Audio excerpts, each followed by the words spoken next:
All right, today we're jumping into one of the most intense chapters in the ancient texts, Leviticus 20. We're going to break down these really formidable laws verse by verse and create some powerful mental images to make their meaning and impact, well, unforgettable. So let's just dive right in. To get in the right mindset, I want you to picture the sharp sound of a chisel striking granite. That's the tone here. It's one of permanence and ancient authority. These aren't suggestions, they are divine commands, etched in stone.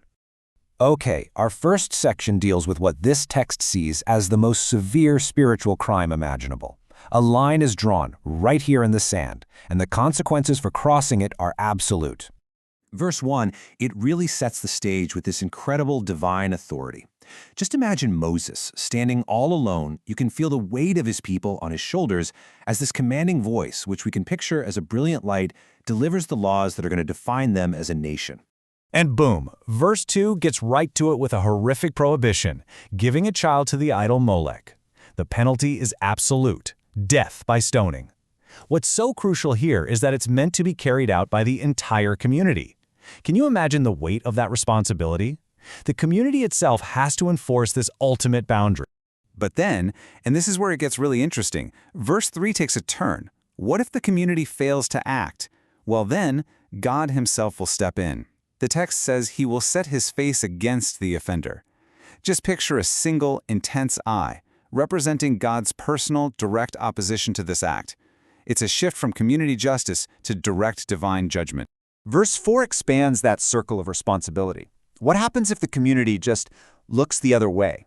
This slide shows that exact scenario, a crowd deliberately turning their backs. And in this code, that inaction, that silence, is a crime in itself. There's just no neutral ground. And in verse 5, we see the ripple effect.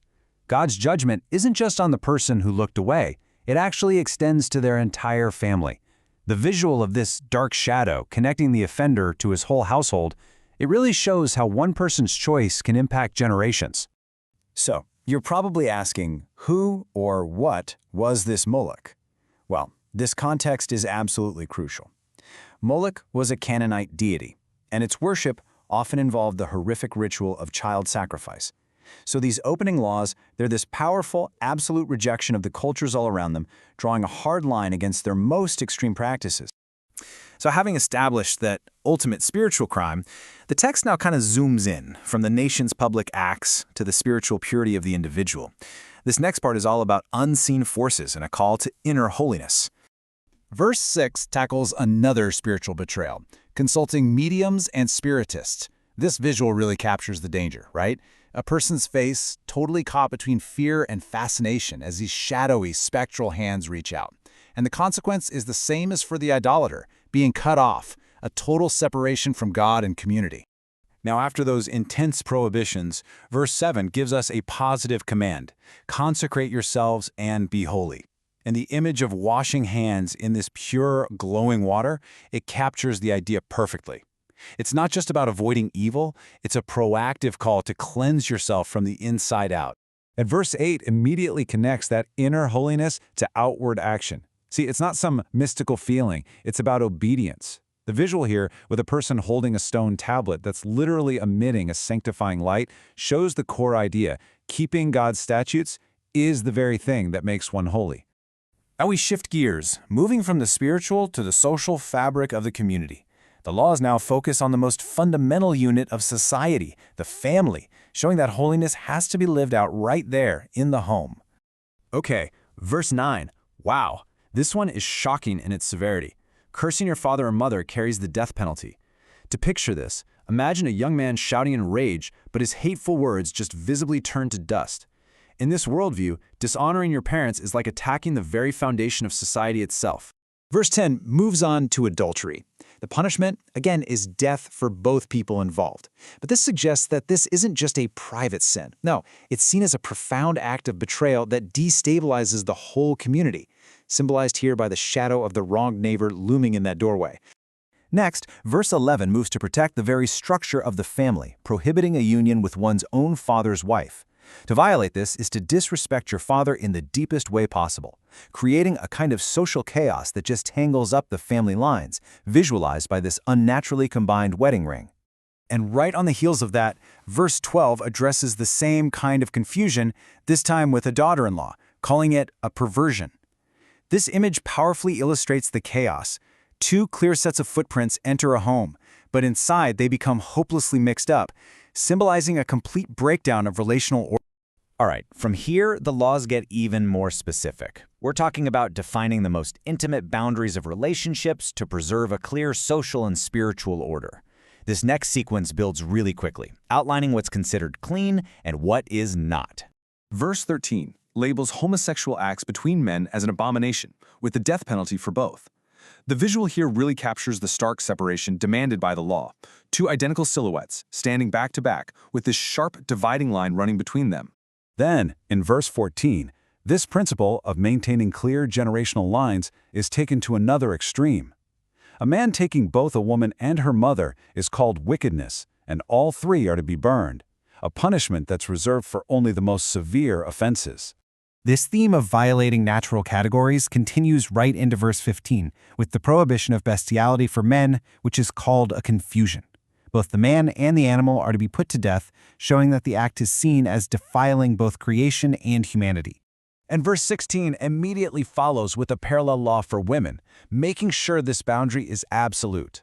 The consequence is exactly the same. The stark X drawn over the scene visually represents a complete and total prohibition. No gray area here. From there, the text moves to define incestuous boundaries. Verse 17 forbids relations with a sister. The punishment is to be cut off publicly, which is essentially a social death.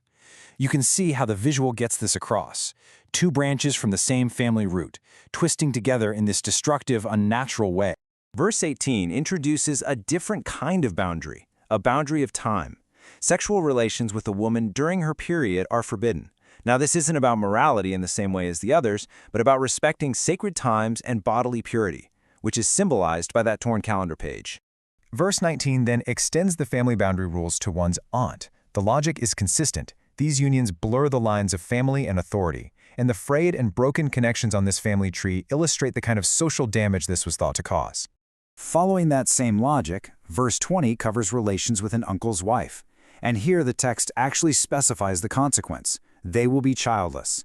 The visual of a couple under a completely barren tree is just a stark, powerful depiction of that judgment, a legacy cut short. And finally, in this sequence, verse 21 calls taking a brother's wife an unclean thing, which also results in childlessness. The image of the wedding ring passing between brothers, but glowing with this sickly light, really symbolizes the corrupt transfer of what should be a sacred bond. Okay, so after that really intense, rapid-fire list of what not to do, the text suddenly pivots. It's like it takes a step back and moves from the what to the why. Why are all these rules, all these boundaries, so incredibly important? Well, this section explains the grand purpose behind it all. And the reason? Verse 22 gives us this incredibly dramatic, almost visceral image. Keep these statutes, so the promised land itself won't vomit you out. This is a radical idea. The land itself is portrayed as having a moral character, one that cannot tolerate this kind of defilement. Their very right to the land is tied to their moral obedience. Verse 23 then states the reason the previous inhabitants lost the land, because they did all these things. So the command is explicit. Do not live like them. The visual of two paths, one clean, one littered with broken idols, presents this as a conscious, daily choice to walk a different way.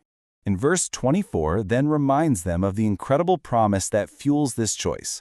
God has separated them to give them a great inheritance, a land flowing with milk and honey. The map showing a barren desert transforming into this lush landscape reinforces that their unique calling comes with a unique reward.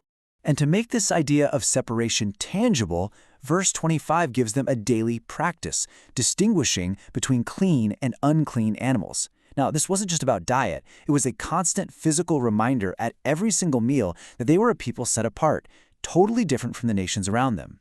And then we land here at verse 26, which is basically the thesis statement for the entire chapter. This is the ultimate purpose. They are separated from the peoples so that they can be separated for God. Their holiness is meant to be a direct reflection of His holiness. It is their core identity. The chapter then concludes by circling all the way back to the beginning, ending with one final emphatic warning that reinforces the central theme of exclusive spiritual loyalty. And just like that, in verse 27, the chapter comes full circle. It ends where it began by repeating the warning against mediums and spiritists. The punishment is exactly the same, death by stoning. So, from the biggest spiritual betrayal all the way down to the most personal family boundaries, Leviticus 20 is really this radical blueprint for a nation set apart. It argues that what a society tolerates truly defines its character, and that holiness isn't just an idea, it's a daily practice. And that kind of leaves us with a question for today, doesn't it? What does it really mean to be set apart?